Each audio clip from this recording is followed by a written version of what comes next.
अब आपने एक नया एक्शन कैमरा तो ले लिया है और आपको वीडियोस भी शूट करनी है, बट सबसे बड़ी दिक्कत ये आ रही है कि वीडियो क्वालिटी अच्छी नहीं है, वीडियो शार्प नहीं है, कलर्स बेटर नहीं आ रहे, एडिटिंग में उतना बढ़िया इन्फॉर्मेशन नहीं निकल रहा। द रीज़न इज़ शायद आप अभी तक करेक्ट सेटिंग्स यूज़ नहीं कर रहे हो। तो आज की वीडियो में मैं 8 ऐसी वीडियो सेटिंग्स की बात करने वाला हूँ जो आपके फंडामेंटल्स को भी स्ट्रॉन्ग करेगी और आपको समझ आ जाएगा कि जो भी एक्शन कैमरा है उसमें सेटिंग्स अप्लाई करके बेटर वीडियोस कैसे शूट करनी है। तो सबसे पहली सेटिंग है रेजोल्यूशन एंड FPS। तो रेजोल्यूशन में जब आप जाओगे आपको ऑप्शंस दिखती हैं, 1080p है, 2.7K होता है, 4K होता है, कई एक्शन कैमराज में आपको 8K का भी ऑप्शन दिखेगा।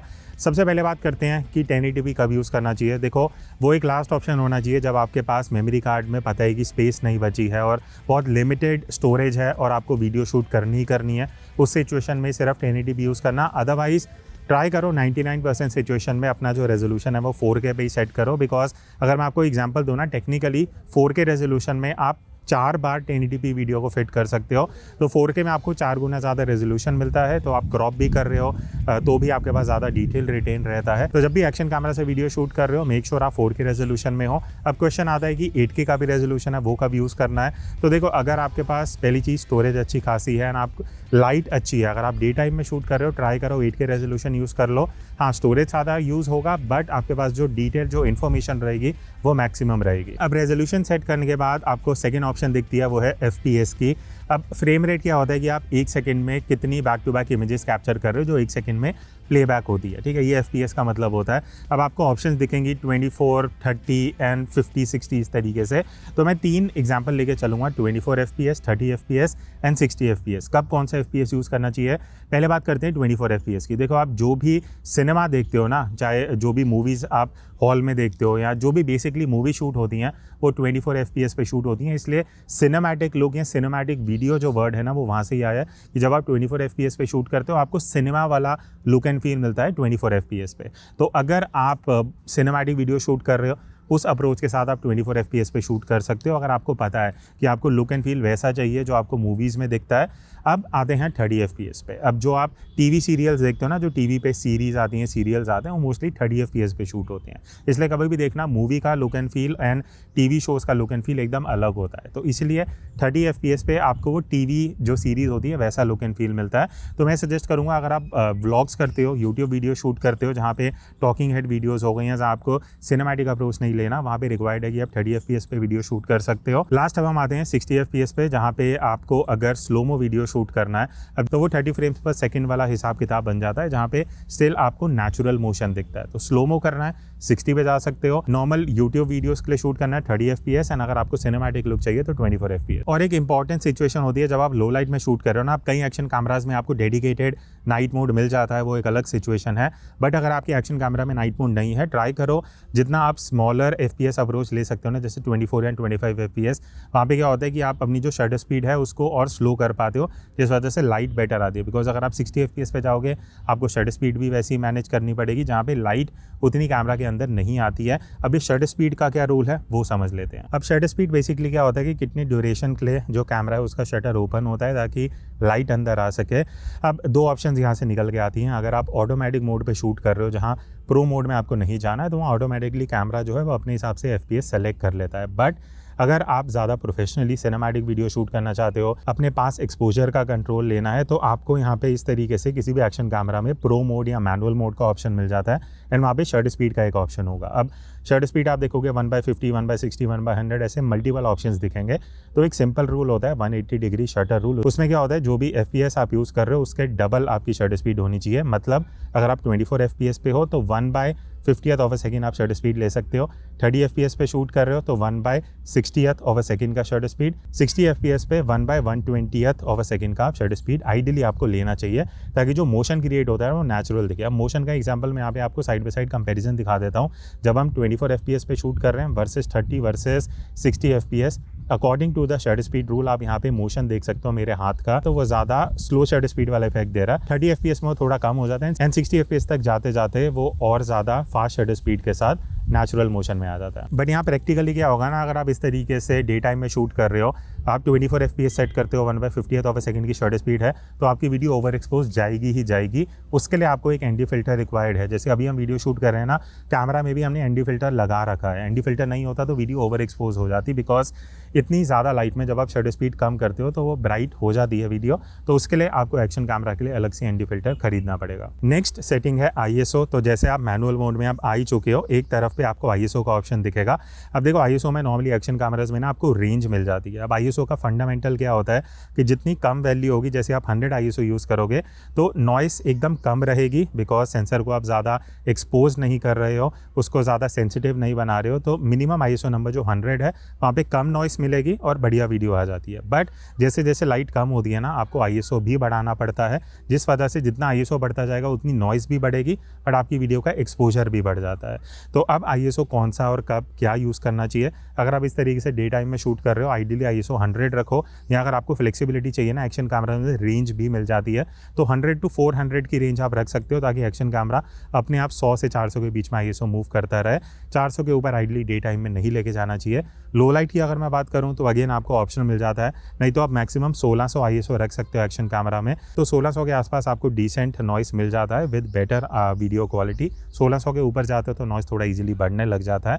तो ISO का बेसिक फंडामेंटल यही होता है कि जब आप अपना FPS और शटर स्पीड सेट कर चुके हो, अब आपको लग रहा है कि आपको लाइट ज़्यादा चाहिए, आपकी वीडियो डार्क आ रही है, तो आप ISO बढ़ा सकते हो, अदरवाइज ISO जितना हो सके मिनिमम रखना चाहिए। तो अब अगर आप शटर स्पीड और ISO में कंफ्यूज हो रहे हो ना, मैं एक बेस्ट तरीका बताता हूँ, मैनुअल या प्रो मोड में मत जाओ। सिर्फ आपको एक्सपोजर में एक ऑप्शन मिल जाता है कि आप एक्सपोजर वैल्यू जो होती है ना 0, -0.3, 0.5 इस तरीके से, और प्लस का ऑप्शन मिलता है। 0 की बजाय उसको -0.3 पे रख दो, दैट्स इट।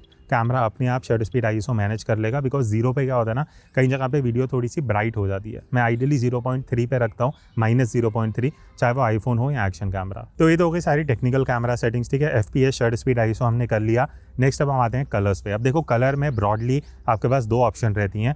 एक होता है नॉर्मल कलर प्रोफाइल, जहाँ पे आपको बढ़िया कलर्स, बढ़िया कॉन्ट्रास्ट, एक्सपोजर सब वीडियो के अंदर ही बना बनाया मिल जाता है। और दूसरा ऑप्शन है लॉग का। अब जैसे अभी वीडियो देख रहे हो, आपको देखने में बहुत डीसैचुरेटेड, फीकी सी लगेगी, ना कलर्स है ना कॉन्ट्रास्ट है। उसका रीज़न ये है कि अभी हम DJI Pocket 3 से ही लॉग में शूट कर रहे हैं। तो चाहे एक्शन कैमरा हो, चाहे Pocket 3 हो, जितने भी कैमराज आते हैं ना, इसमें अगर आप लॉग में शूट कर रहे हो, बेनिफिट क्या होता है, आपने जैसे अभी देखा ट्रांजिशन आया, वीडियो एकदम कलरफुल हो गई, एकदम कॉन्ट्रास्ट हो गया।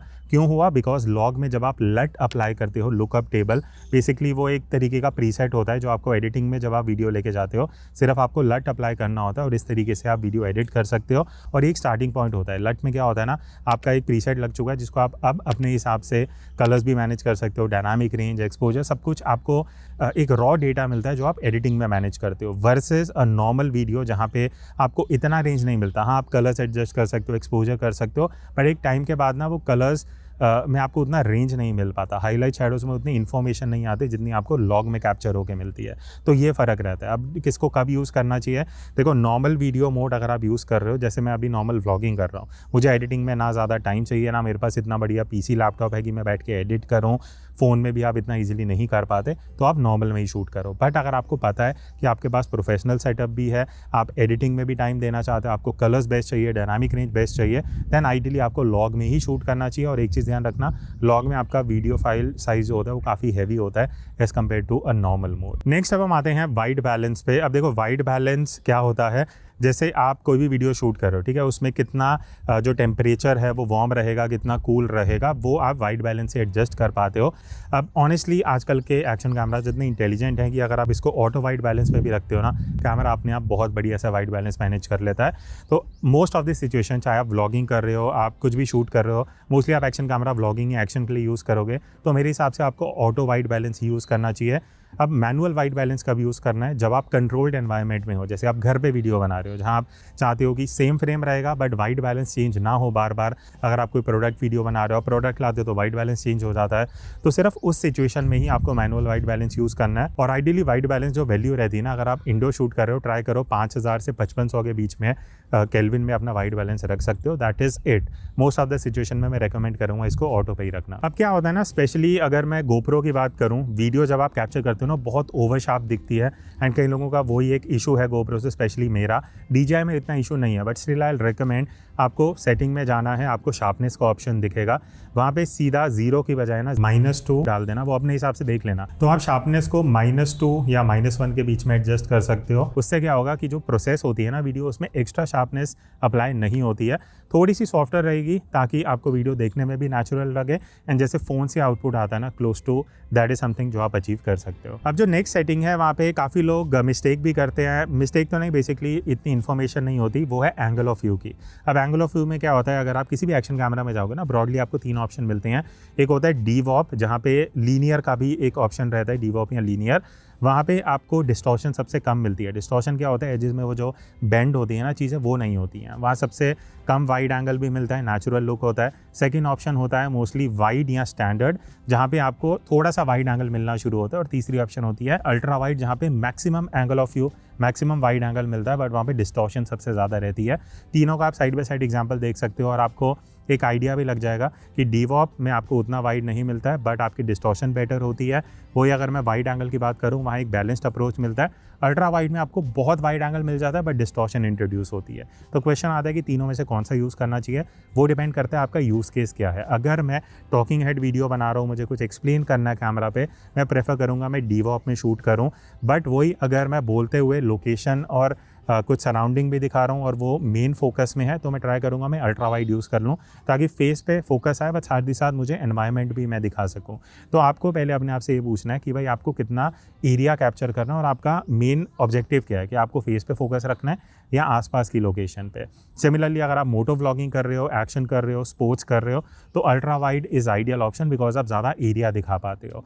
वही अगर आप कुछ बिल्डिंग या इंटीरियर शूट कर रहे हो, तो ट्राई करो आप स्टैंडर्ड या DVOP ही रखो, बिकॉज अगर आप अल्ट्रा वाइड पे जाते हो तो वहाँ डिस्टॉर्शन बहुत इंट्रोड्यूस हो जाती है। तो इसी बेसिस पे आप तीनों में से जो भी एंगल ऑफ व्यू यूज़ करना है वो आप चूज़ करके वीडियो शूट कर सकते हो। अब हम आते हैं लास्ट सेटिंग पे, जो इतनी इंपॉर्टेंट नहीं है, बट उन लोगों के लिए इंपॉर्टेंट है जिनको थोड़ा प्रोफेशनल आउटपुट चाहिए। मैं बात कर रहा हूँ बिट रेट की। अब बिट रेट में क्या होता है ना, आप जितना बेटर बिट रेट यूज़ करते हो, उतना आपको कलर इन्फॉर्मेशन ज़्यादा मिलता है। तो स्पेशली अगर आप आउटडोर शूट कर रहे हो, आपको कलर इन्फॉर्मेशन आपके लिए मैटर करता है, आप कलर ग्रेडिंग करते हो, तो बिट रेट में अगर आप जाओगे ना, नॉर्मली 2 ऑप्शन दिखते हैं, स्टैंडर्ड या नॉर्मल रहेगा, और एक हाई का ऑप्शन रहेगा। हाई अगर आप चूज़ करते हो तो आपको बेस्ट कलर डेप्थ मिलती है, स्टैंडर्ड यूज़ करते हो तो वो नॉर्मल रहेगी। तो ज़्यादा कलर ग्रेडिंग नहीं करना तो स्टैंडर्ड ही रख लो। हाई चूज़ कर सकते हो अगर आपको कलर ग्रेडिंग करना है, बट ध्यान रखना हाई में जाओगे तो आपकी स्टोरेज भी ज़्यादा यूज़ होगी। तो ये था एक detail video about camera settings की, कैसे आप अपनी वीडियो की सेटिंग चेंज करके बेटर वीडियो शूट कर सकते हो अपने एक्शन कैमरा से, चाहे वो DJI का एक्शन कैमरा हो, चाहे वो GoPro का, चाहे Insta360 का हो, या फिर इवन DJI Pocket 3 में भी आप ये सेम सेटिंग्स अप्लाई कर सकते हो। इस वीडियो का मेन ऑब्जेक्टिव था कि ये सेटिंग्स एडजस्ट करके आप अपने एक्शन कैमरा को बेस्ट पॉसिबल वे में यूज़ कर सको। बिकॉज होता कि आप कैमरा लेते हो बट आपको पता नहीं रहता कि वीडियो कैसे बेटर लेनी है। फिर भी कुछ अगर डाउट्स या क्वेश्चंस हैं, feel free to ask in the comment section. इन सब एक्शन कैमरास के मैं लिंक भी डिस्क्रिप्शन में दे दूंगा। एंड दैट्स इट, मिलता है नेक्स्ट वीडियो में। तब तक take care and keep clicking.